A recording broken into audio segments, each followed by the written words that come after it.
y'all, I'm Elisa and I am the Scrappy Wife behind scrappywife.com, and today I have a traveler's notebook process video for you. I'm going to be scrapping this beautiful picture of my daughter and her soccer team celebrating a victory with some ice cream.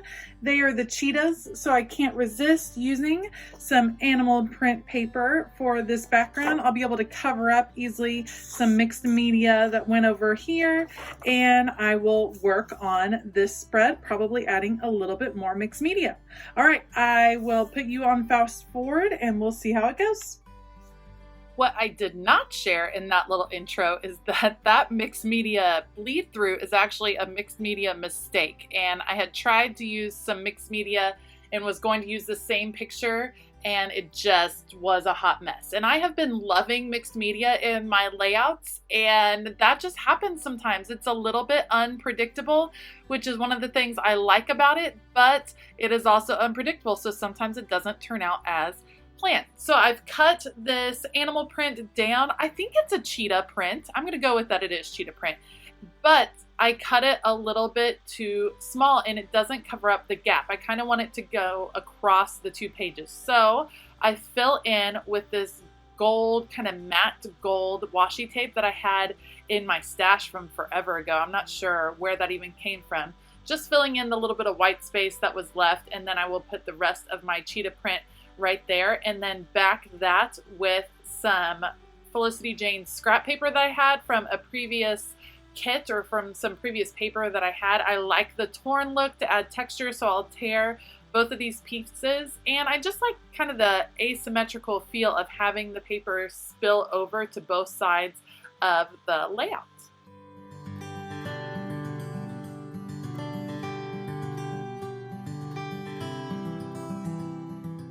After those are all adhered together, I decide that I should probably repeat this gold motif that's going on with the washi tape. And so I place it here so that a little bit of it is peeking out from that torn edge. It also helps to highlight the torn paper that is there, because sometimes the light pink against the white gets a little bit lost.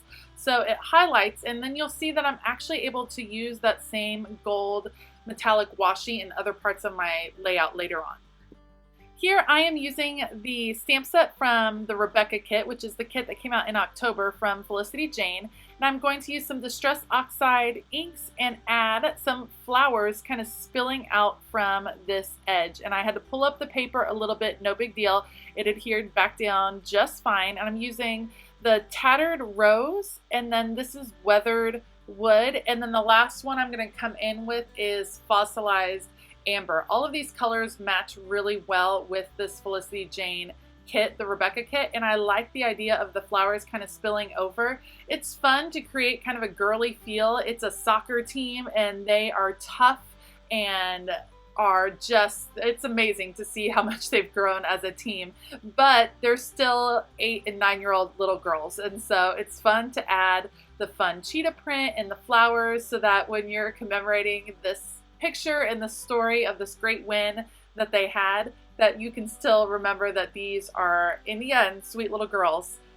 The photo that I printed out is actually pretty large. I think it's like 3.5 by 4, something like that, almost a square, but I still want to back it and break up that cheetah print a little bit. So I'm going to mount it on tissue paper, trim it out. It gives just enough to kind of set the photo off from the cheetah paper, and then you'll see I'm actually going to bring back some of that same pink paper that is peeking out over on the right side. I'll bring that in on the left side as well to continue highlighting that photo.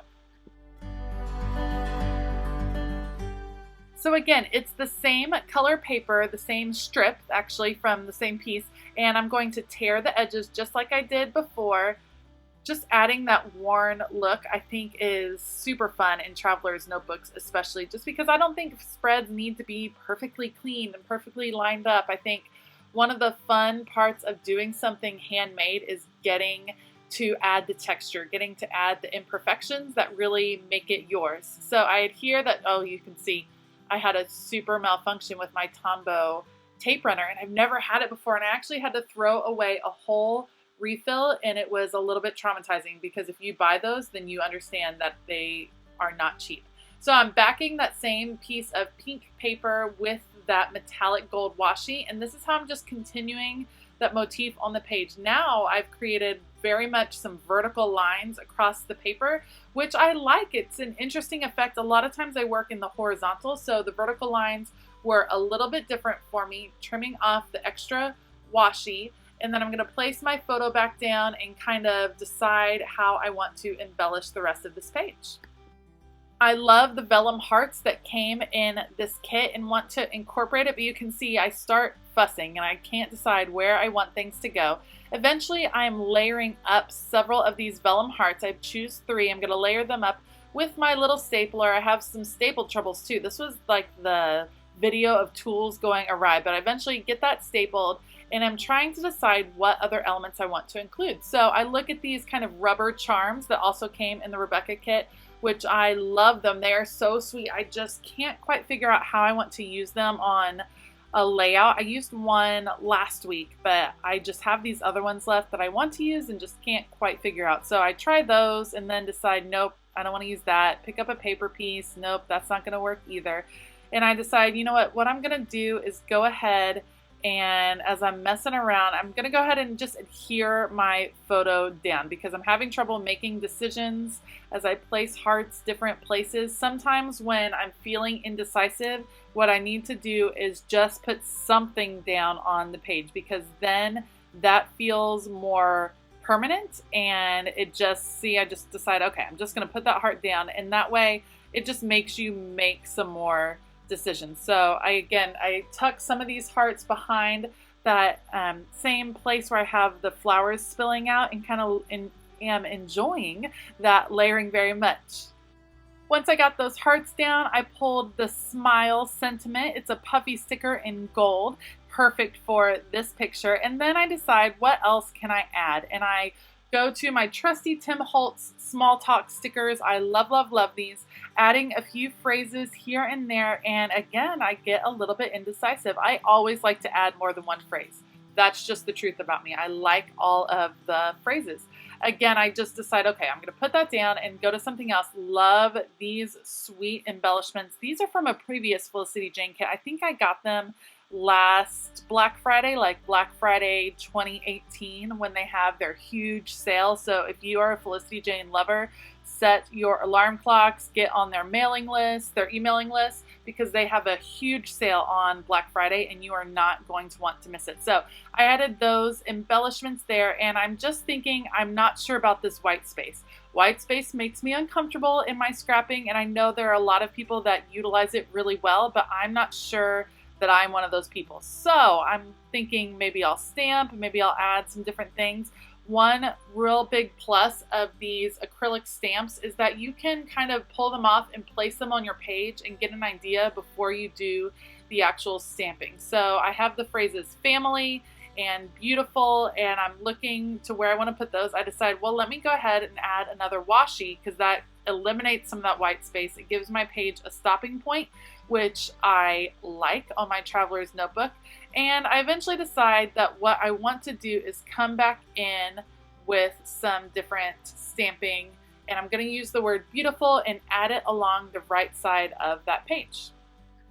This layout ended up taking me way longer than it should have, and I think one of the reasons is I didn't really have a plan going in. And I would love to know if you are a planner when it comes to your scrapbooking. Do you have an idea of what you want the page to look at? Do you look on Pinterest and kind of imitate or scrap lift some different ideas? I kind of just go at it and start putting things down without a plan, and sometimes it works out wonderfully, and sometimes it ends up being a bit of a struggle as I'm coming to the finish. So I'm just wondering if perhaps maybe I should take a little bit more time on the planning end, and I would love to hear kind of what your process is. Do you just start putting things down and see what happens, or do you like to kind of formulate what you're going to do in advance?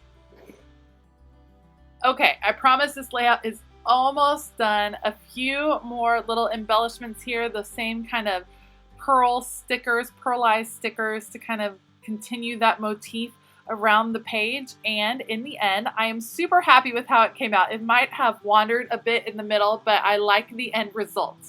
If you enjoyed this video, please give it a thumbs up and consider hitting that subscribe button as well as that bell notification button. I will link all the supplies down below. I hope you have a fabulous day, and as always, keep it creative.